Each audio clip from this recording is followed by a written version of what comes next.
আপনাদের এই ভাতা চালু হয়েছিল ওয়াকফ থেকে, যেটা করা হয়েছিল, টাকাটা আমরাই দিই, ওয়াকফ ডিস্ট্রিবিউশন করে। কবে চালু হয়েছিল? 12তে না 13তে? 12। আমি ওয়াকফকে বলবো কি সিস্টেম আমরা করে দেবো। গনি সাহেব এখানে আছেন। ইমামদের জন্য আমার ক্ষুদ্র সামর্থ্য, ইমামদের জন্য আমি 500 টাকা বাড়ালাম। নমস্কার বন্ধুরা, আপনাদের সকলকে স্বাগত জানাচ্ছি আমাদের এই চ্যানেল চন্দ্রজিৎ ব্লগসে। বন্ধুরা, আমাদের এই দেশে সেকুলারিজম বলে একটা কথা আছে। আর এই সেকুলারিজম কথাটার মানেটা হচ্ছে এই যে রাজ্য বা স্টেট কোনো মানুষকে ধর্মের ভিত্তিতে বা ধর্মের আধারে ডিফারেন্সিয়েট বা ডিসক্রিমিনেশন করবে না। এক কথায় বলতে গেলে ধর্মকে কেন্দ্র করে বা ধর্মকে আধার বানিয়ে মানুষের মধ্যে বিভেদ সৃষ্টি রাজ্য বা স্টেট করতে পারবে না। এটা হচ্ছে বাংলা এক কথার মানে সেকুলারিজমের। তার সঙ্গে সংবিধানের আর্টিকেল 25 থেকে 28 এটাও বলছে যে যদি কোনো ব্যক্তি নিজের ধর্মকে পালন করতে চায় সে সেটা নিঃসন্দেহে করতে পারে, তার যা যা রিচুয়ালস আছে সেটাও করতে পারে, নিজেকে বলতে পারে যে আমি অমুক ধর্মকে বিশ্বাস করি বা অমুক ধর্মতে বিশ্বাস করি, এবং ওই ধর্মে কিছু গুণাবলীও অন্যদের সামনে বলতে পারে, কিন্তু যতক্ষণ সে সামনের ব্যক্তির যে ধার্মিক যে সেন্টিমেন্ট সেগুলোকে আঘাত করছে না। অতএব যদি কেউ আঘাত করে তাহলে কিন্তু রাজ্য বা স্টেট ইন্টারফেয়ার করতে পারবে। এটা হচ্ছে একটা গোদা বাংলায় সেকুলারিজমের মানে, যেটা ভারতের সংবিধানে লেখা আছে। এবার প্রশ্ন হচ্ছে, আজকে যদি রাজ্য সরকার, আমাদের এই ওয়েস্ট বেঙ্গল পশ্চিমবঙ্গ রাজ্য সরকার, সে যদি ইমাম ভাতা দিতে চায় তাহলে সেই ইমাম ভাতাটা কিসের ভিত্তিতে দিচ্ছে সেটা কিন্তু স্টেটকে জানাতে হবে। যেরকম আমি বললাম, আজকে যদি ইমাম ভাতা কেউ দেয় তাহলে যারা হিন্দু বা অন্যান্য ধর্মের লোকেরা আছে, তাদের পুরোহিতরা আছে, তাদের প্রিস্টরা আছে, তাদেরকেও কিন্তু দিতে হবে। তার কারণ রাজ্য বা আমাদের যে ওয়েস্ট বেঙ্গল সরকার সেও তো একটা স্টেটের পার্ট। তো স্টেট একটা ধর্মের লোকেদের দেবো আর একটা ধর্মের লোকেদের দেবো না, এটা একটা ব্লেটেন্ট violation of secularism and also article 25 of the constitution. মানে কনস্টিটিউশনের বিরুদ্ধে গিয়ে এই কাজটা হয়ে উঠবে যদি রাজ্য সরকার, পশ্চিমবঙ্গ সরকার শুধু ইমাম ভাতা দেয় আর অন্য ধর্মের লোকেদের কিছুই না দেয়। তো এই কথাগুলো আমি আজকে বলছি কেন? উত্তর খুব সহজ। একটা ভিডিও আমার সামনে এলো এবং কিছুদিন আগে আমি একটা ভিডিও বানিয়েছিলাম দীপশিতা ধরকে নিয়ে। সেখানেও একটা আমাদের ভিউয়ার তিনি বলেছিলেন, একটা প্রশ্ন এদের করেছিলেন যে এই যে মুসলিম অ্যাপিজমেন্ট পলিটিক্স ওয়েস্ট বেঙ্গলে হয়, এটা কি আপনার মনে হয় ঠিক? Do you support it? তার উত্তরও আমি এই ভিডিওতে দিয়ে দিচ্ছি। বন্ধুরা, অ্যাপিজমেন্ট কথাটা কিন্তু কোনোভাবেই মেনে নেওয়া যায় না। তুষ্টকরণের রাজনীতি কিন্তু সাস্টেনেবল হয় না, এটা লং টার্মে চলে না। কেন কোনো দিন কোনো রাজ্য সরকার বা কেন্দ্র সরকার একটা স্পেসিফিক ধর্মকে বা একটা স্পেসিফিক কমিউনিটিকে সারা জীবন তুষ্ট করে যাবে, এটা সম্ভব নয়। আর এই তুষ্টকরণের রাজনীতিতে নানান জায়গায় গভর্নেন্সে সরকার কিন্তু কম্প্রোমাইজ করছে। এই বিষয়তেই আমি এই কথাটা বা এই প্রতিবেদনটা আপনাদের সামনে রাখছি যে কি করে পশ্চিমবঙ্গ সরকার বা কিসের ভিত্তিতে পশ্চিমবঙ্গ সরকার শুধু মুসলমানদের বা ইমাম ভাতা দিতে রাজি হলেন অথচ অন্যান্য ধর্মকে নেগলেক্ট করলেন। What is the basis? তার কারণ যদি কোনো রিজনেবল বেসিস খুঁজে পাওয়া যায় তাহলে কিন্তু এই পার্টিকুলার স্টেপটা অসাংবিধানিক হবে না।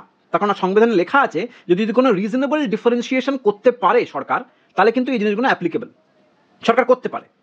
কিন্তু এক্ষেত্রে এই যে ইমাম ভাতা দেওয়া হচ্ছে তার বেসিসটা কি, তার কি রিজনেবল ডিফারেন্সিয়েশন করেছে অন্যান্য ধর্মের সঙ্গে ইমাম ভাতাকে যদি আমরা কম্পেয়ার করি, এই ধরনের বক্তব্য, এই ধরনের আলোচনা আমরা টিভিতে দেখতে পাই না এবং সরকারের কাছ থেকে এগুলো আমরা এক্সপেক্ট করি না যে ওনারা জানাবেন। ওনারা সামান্য 100 দিনের কাজের হিসেবেই দিতে পারেন না। তো এবার বিষয়টা হচ্ছে যে ভিডিওটা আমি পেলাম, সেই ভিডিওটাতে একটি মানুষ, তিনি অবভিয়াসলি তিনি ইমাম ভাতা ফেভারে কথা বলছেন, তিনি নিজেও ইসলাম ধর্মে বিশ্বাস করেন। তিনি বলছেন যে আমাদের এই রাজ্য সরকার, পশ্চিমবঙ্গ সরকার ইমাম ভাতা দিতে এলো বা দেবে বলল, এই শুনে নাকি হিন্দু ধর্মের লোকেরা নানান টনটিটকিরি কাটা শুরু করেছে আমরা কেন পাবো না বলে। এবং এই ভদ্রলোকটি প্রকাশ্যে মিডিয়াতে, সোশ্যাল মিডিয়াতে ওপেনলি থ্রেট করছে, ওপেনলি চ্যালেঞ্জ করছে, ওপেনলি কোয়েশ্চেন করছে এবং অকথ্য ভাষায় করছে যে হিন্দুরা কোন মুখে বলছে যে ওরাও ভাতা পাবে? আজকে ইমাম ভাতা পাইছি বলেই, আজকে ইমাম ভাতা আমরা পাচ্ছি বলে তোমাদের পেতে হবে? এবং প্রশ্ন করছে যে তোমাদের বাপের কি আছে ভারতে যে তোমরা চাইছো? উনি বলছেন যে তাজমহল কার তৈরি করা? আমাদের। কুতুব মিনার কার তৈরি করা? আমাদের। এরকম করে লম্বা একটা উনি ফিরিস্তি দিয়েছেন, সেগুলো নাকি আমাদের তৈরি করা। এবং এখানে বন্ধুরা উনি থেমে থাকেননি, উনি আরও ফার্দার বলেছেন যে এই যে ইডেন গার্ডেন্সটা, এটা কার ওপর তৈরি হয়েছে? কোন জমির ওপর তৈরি হয়েছে?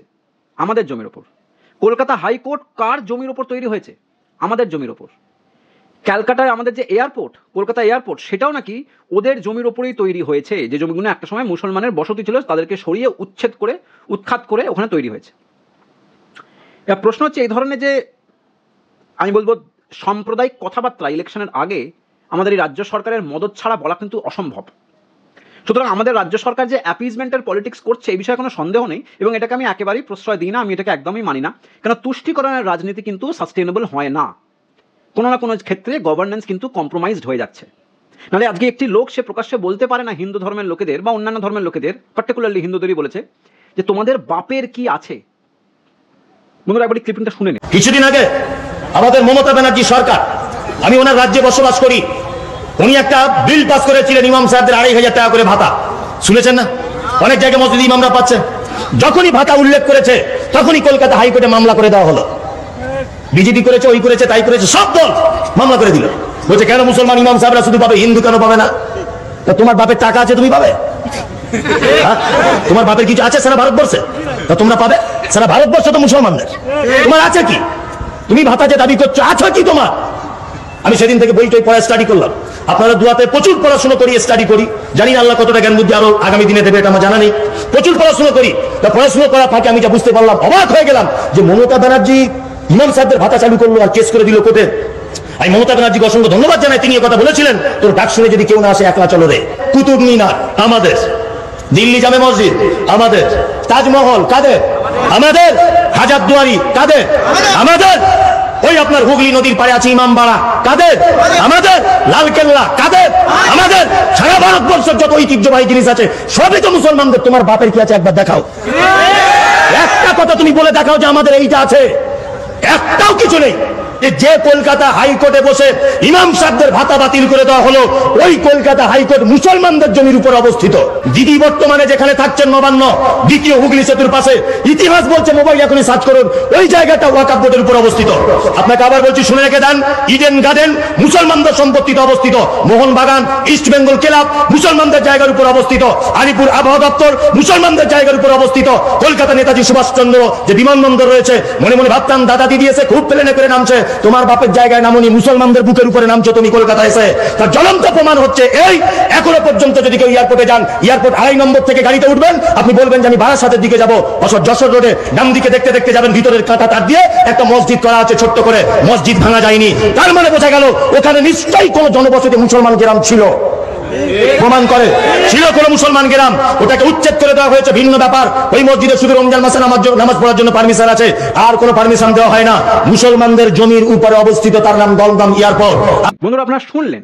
এবার বক্তব্য হচ্ছে যে এই ধরনের কথাবার্তা বলার পরে কি আজকে সরকার এই ব্যক্তির এগেনস্টে কোনো স্টেপ নিচ্ছে বা নিয়েছে? এটা 1 নম্বর প্রশ্ন। 2 নম্বর প্রশ্ন হচ্ছে, যদি না নিয়ে থাকে তাহলে কেন নেওয়া হচ্ছে না?